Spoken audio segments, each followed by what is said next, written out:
Good morning बच्चों। Class BSc first year और BSc BEd second year के लिए ऑर्गेनिक केमिस्ट्री का हमारा टॉपिक चल रहा है एल्कीन, जिसके पार्ट नंबर 9 की हम बात कर रहे हैं। पार्ट नंबर 8 तक हमने कर लिया था।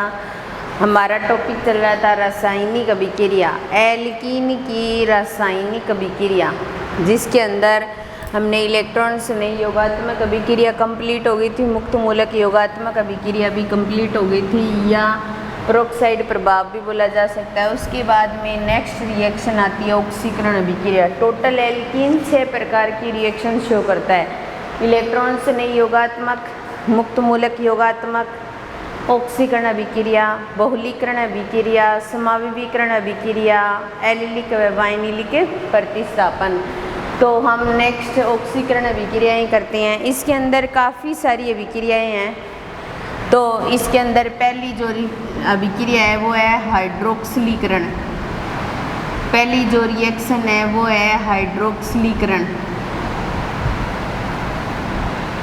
हाइड्रोक्सिलीकरण का मतलब ये हो गया कि जो कार्बन कार्बन डबल बॉन्ड है उस दोनों कार्बन पर क्या आ जाता है, OH ग्रुप आ जाता है, तो उसे हाइड्रोक्सिलीकरण कहा जाता है।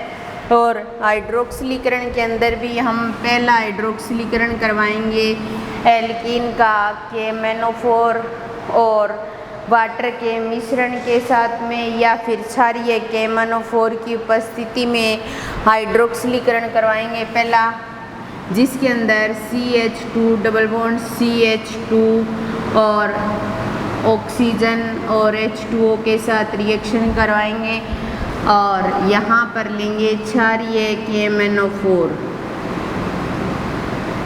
ऑक्सीकरण जब भी करवाया जाता है तो ऑक्सीकारक के रूप में KMnO4 को काम में लिया जाता है और K2Cr2O7 को काम में लिया जाता है। क्षारीय KMnO4 को काम में लिया जाता है और अम्लीय K2Cr2O7 को काम में लिया जाता है। इसके साथ में करवाएंगे तो यहाँ पर CH2 के साथ भी OH जुड़ जाएगा और इस CH2 के साथ भी OH जुड़ जाएगा और 1,2 डाइओल का निर्माण हो जाएगा। क्या हो जाएगा? 1,2 डाइओल का निर्माण हो जाएगा। तो दोनों जो कार्बन है उसके साथ में दोनों के साथ OH जुड़ गया, इसलिए इस रिएक्शन को क्या बोला जाता है? हाइड्रोक्सिलीकरण। तो हाइड्रोक्सिलीकरण के अंदर पहली रिएक्शन एल्कीन लेकर के उसकी ऑक्सीजन और जल के साथ अभिक्रिया क्षारीय KMnO4 की उपस्थिति में करवाते हैं, तो इसका क्या होता है? हाइड्रोक्सिलीकरण होता है और 1,2 डाइओल का निर्माण होता है। फिर उसके बाद में हम एल्कीन लेकर के और एल्कीन की हम ओस्मियम टेट्राऑक्साइड OS ओस्मियम होता है O4 OSO4 के साथ रिएक्शन करवाते हैं और इसको बुलाता है ओस्मियम टेट्राऑक्साइड। ओस्मियम टेट्राऑक्साइड लेकर के भी हम क्या करवा सकते हैं? हाइड्रोक्सिलीकरण करवा सकते हैं और हाइड्रोक्सिलीकरण करवाने से जो कार्बन कार्बन के बीच का डबल बॉन्ड है और जो कार्बन डबल बॉन्ड से जुड़े हैं उनके साथ क्या जुड़ जाएगा? OH जुड़ जाएगा और इसीलिए उसको क्या बोला जाएगा? हाइड्रोक्सिलीकरण। अब देखिए RC डबल बॉन्ड CR और H, ये क्या है? एल्कीन है। क्या है ये? एल्कीन है। और इसकी OSO4 ओस्मियम टेट्राऑक्साइड के साथ में रिएक्शन करवाएं हम, तो रिएक्शन करवाने पर RCH और RCH या O जुड़ जाएगा और ये दोनों OS के साथ जुड़ जाएंगे और डबल बॉन्ड O और डबल बॉन्ड O। ओस्मियम जो होता है वो 6 बॉन्ड बना रहा है और 6 बॉन्ड ही बनाता है ओस्मियम, इसलिए इसको क्या बोला जाएगा? Osmium tetroxide. और ओस्मियम टेट्राऑक्साइड इस तरीके से बॉन्डिंग करता है। फिर हम इसका क्या करवाते हैं? जल अपघटन करवाते हैं। जल अपघटन करवाते हैं तो ये यहाँ से टूट जाता है और RCH इसके साथ OH जुड़ जाता है और RCH इसके साथ भी H जुड़ जाता है। इस प्रकार 1,2 डाइओल का निर्माण हो जाता है, या फिर 2 OH जुड़ने से हम ये कह सकते हैं कि हाइड्रोक्सिलीकरण हो गया इसका। तो हम इस तरीके से इसका हाइड्रोक्सिलीकरण करवा सकते हैं और H2OSO4 बाहर निकल जाएगा। H2OSO4 बाहर निकल जाएगा। तो इस तरीके से हम ओस्मियम टेट्राऑक्साइड लेकर के भी हाइड्रोक्सिलीकरण करवा सकते हैं। और तीसरा जो हाइड्रोक्सिलीकरण होता है वो H2O2 की प्रेजेंस में होता है। हमारे पास यहाँ हम एल्कीन ले लेते हैं और एल्कीन की H2O2 के साथ रिएक्शन करवाते हैं और रिएक्शन करवाने पर इस कार्बन के साथ भी OH जुड़ जाता है और इस कार्बन के साथ भी OH जुड़ जाता है और क्या बनता है 1,2 डाइयोल। क्या बनता है 1,2 डाइयोल। तो ऑक्सीकरण अभिक्रिया के अंदर पहली रिएक्शन थी हाइड्रोक्सिलीकरण। हाइड्रोक्सिलीकरण हम 3 प्रकार से करवा सकते हैं। पहला हमने क्षारीय KMnO4 के उपस्थिति में ऑक्सीजन और वाटर के साथ एल्कीन की रिएक्शन करवाई। दूसरे के अंदर हमने ओस्मियम टेट्राऑक्साइड के साथ रिएक्शन करवाई। ओस्मियम टेट्राऑक्साइड जुड़कर एक मध्यवर्ती कंपाउंड बनाता है और जिसका जल अपघटन करने पर 1,2 डाइयोल का निर्माण होता है। और तीसरी जो रिएक्शन है इसके अंदर क्या होता है एल्कीन H2O2 को बोला जाता है hydrogen peroxide. Hydrogen peroxide hydrogen peroxide की रिएक्शन करवाई जाती है जिससे 1,2 डाइयोल का निर्माण होता है। तो ऑक्सीकरण अभिक्रिया के अंदर पहली हाइड्रोक्सिलीकरण जो रिएक्शन है वो कंप्लीट होती है। उसके बाद में ऑक्सीकरण अभिक्रिया के अंदर सेकंड रिएक्शन आती है अपॉक्सीकरण। सेकंड जो रिएक्शन आती है इसी के अंदर वो होती है अपॉक्सीकरण।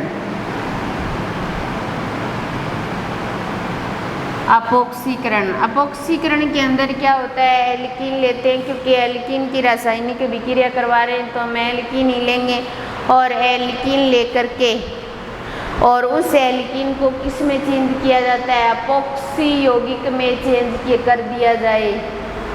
अपॉक्सी यौगिक में चेंज कर दिया जाए या फिर ऑक्सीरेन में चेंज कर दिया जाए। अपॉक्सी यौगिक में चेंज कर दिया जाए या ऑक्सीरेन में चेंज कर दिया जाए तो उस प्रक्रिया को बोला जाएगा अपॉक्सीकरण। ये करवाने के लिए हम एल्कीन लेते हैं और एल्कीन की सिल्वर ऑक्साइड के साथ में रिएक्शन करवाते हैं और रिएक्शन करवाने पर एल्कीन वाले जो कार्बन है उनके साथ में ऑक्सीजन जुड़ जाता है और इसको बुलाता है एथिलीन ऑक्साइड। क्या बोला जाता है एथिलीन ऑक्साइड या फिर इसको बोला जाता है अपॉक्सी यौगिक। क्या बोला जाता है अपॉक्सी यौगिक या फिर इसको बोला जाता है ऑक्सीरेन। ऑक्सीरेन। तो इस तरीके से अपॉक्सीकरण जो होता है वो भी ऑक्सीकरण प्रक्रिया के अंतर्गत आता है।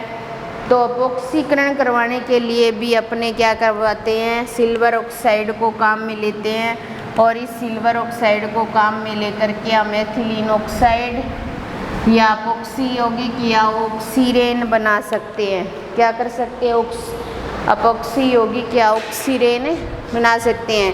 तो ऑक्सीकरण अभिक्रिया के अंदर पहला हाइड्रोक्सिलीकरण दूसरा अपॉक्सीकरण ये कंप्लीट हो गया। ऑक्सीकरण अभिक्रिया के अंदर तीसरी रिएक्शन आती है नेम रिएक्शन है जिसको बोला जाता है प्रिस्लेचक अभिक्रिया। क्या बोला जाता है प्रिस्लेचक अभिक्रिया।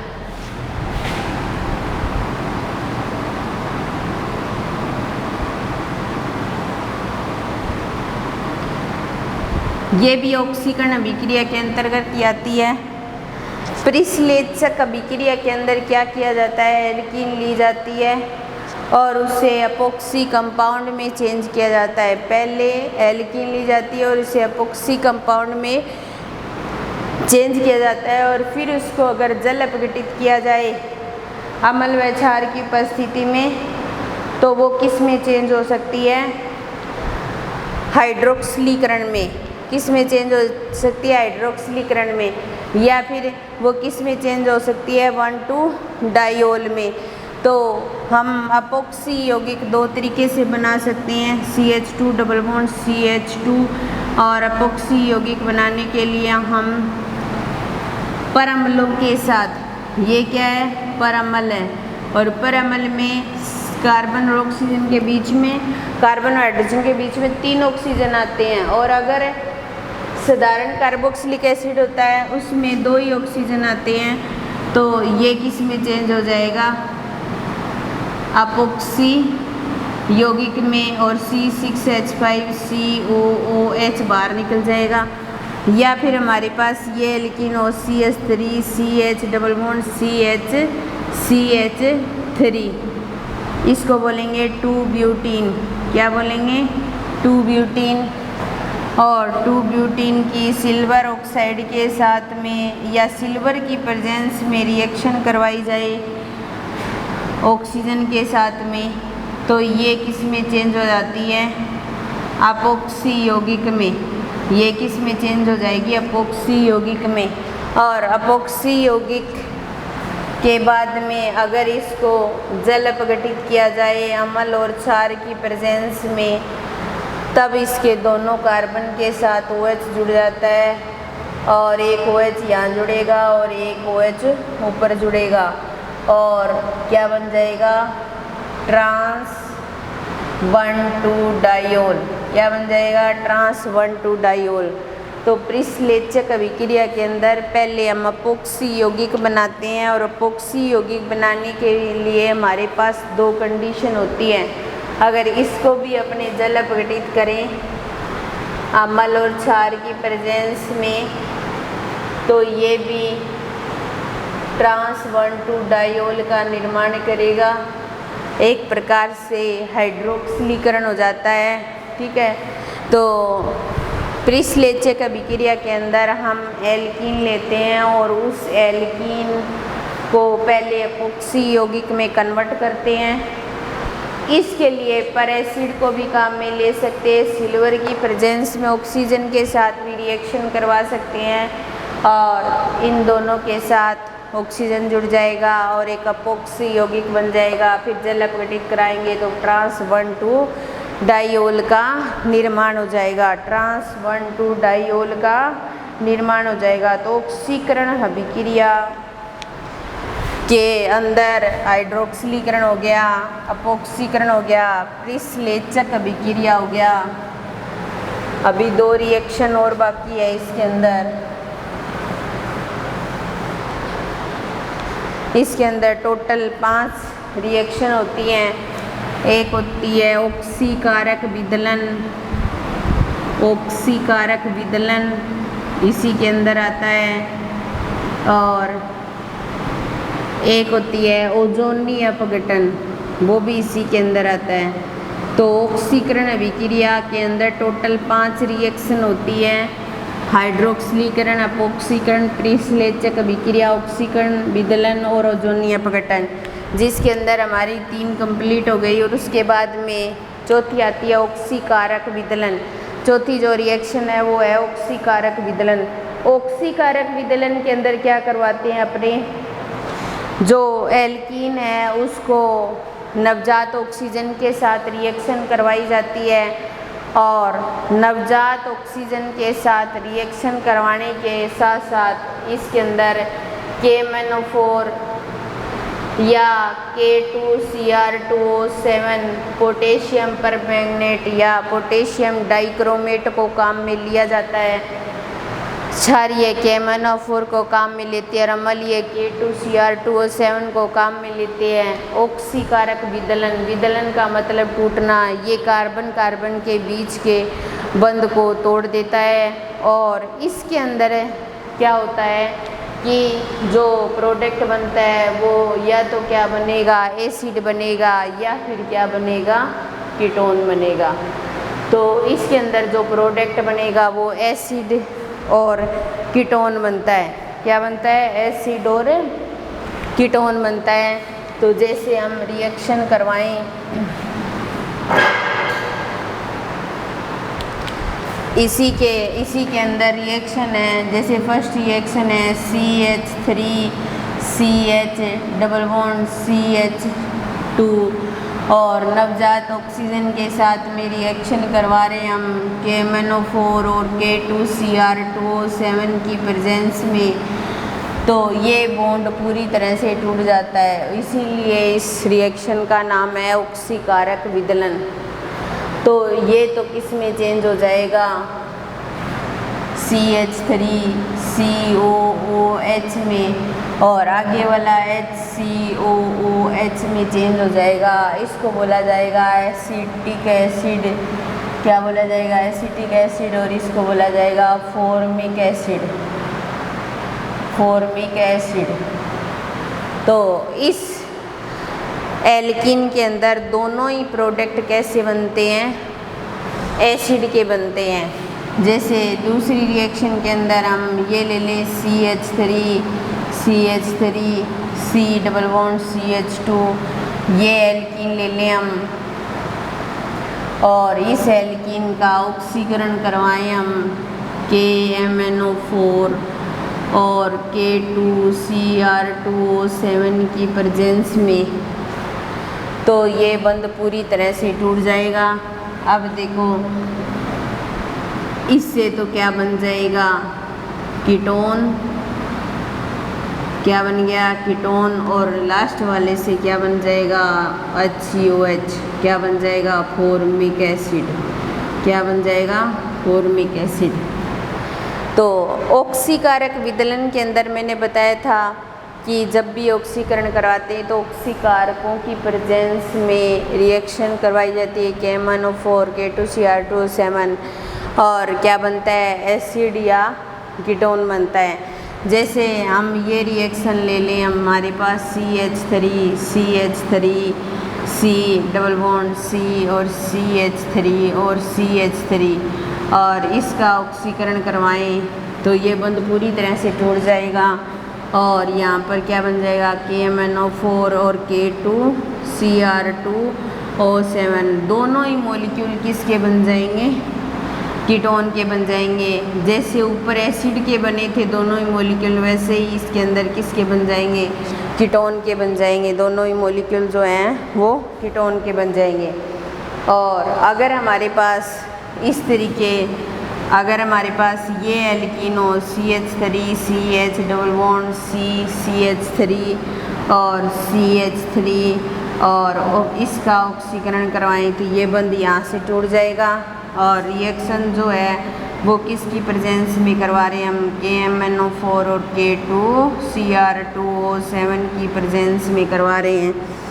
तो इसके साथ ऑक्सीजन जुड़ेगा तो ये तो किस में चेंज हो जाएगा, एसिटिक एसिड में, और ये किस में चेंज हो जाएगा, कीटोन में। तो CH3COH और ये C डबल बॉन्ड O और CH3 और ये CH3, ये तो क्या बन गया, एसिटिक एसिड,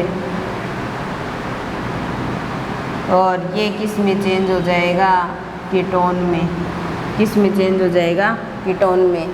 तो इस प्रकार हम क्या करवा सकते हैं, ऑक्सीकारक विदलन करवा सकते हैं। ऑक्सीकारक विदलन के अंदर हमेशा ही क्या बनता है, एसिड और कीटोन बनता है। तो सबसे पहले हमने एल्कीन, ये एल्कीन ली, इसका ऑक्सीकरण करवाया KMnO4 K2Cr2O7 की प्रेजेंस में, एसिटिक एसिड और फॉर्मिक एसिड बन गया। ये एल्कीन लिया तो इससे तो कीटोन बन सकता है, इससे फॉर्मिक एसिड, तो रिएक्शन कराने पर यहाँ पर कीटोन और फॉर्मिक एसिड बन गया। और फिर उसके बाद में इस तरीके के एल्कीन लेंगे, यहाँ से पूरा डबल बॉन्ड तोड़ेंगे, तो इस रिएक्शन से सिर्फ क्या बन सकता है, कीटोन। तो यहाँ पर दोनों ही मॉलिक्यूल किसके बन गए, कीटोन के। और उसके बाद में लास्ट जो एल्कीन है हमारे पास में, उस एल्कीन को लेने पर इससे तो क्या बन सकता है, एसिटिक एसिड, और इससे क्या बन सकता है, कीटोन। तो ऑक्सीकरण करवा करके KMnO4 K2Cr2O7 की प्रेजेंस में तो क्या बन गया, एक तो एसिटिक एसिड बन गया और दूसरा क्या बन गया, कीटोन बन गया। तो ये ऑक्सीकरण अभिक्रिया का जो 4th नंबर पार्ट है, ऑक्सीकारक विदलन, ये हमारा कंप्लीट होता है। ऑक्सीकारक विदलन के अंदर हमेशा ही डबल बॉन्ड होता है, वो पूरी तरह से टूट जाता है। और डबल बॉन्ड के टूटने से हमें सिर्फ क्या प्राप्त होंगे, एक तो एसिड प्राप्त होगा, चाहे वो एसिटिक एसिड हो चाहे वो फॉर्मिक एसिड हो, और दूसरा क्या प्राप्त हो जाएगा, हमें कीटोन प्राप्त हो जाएगा।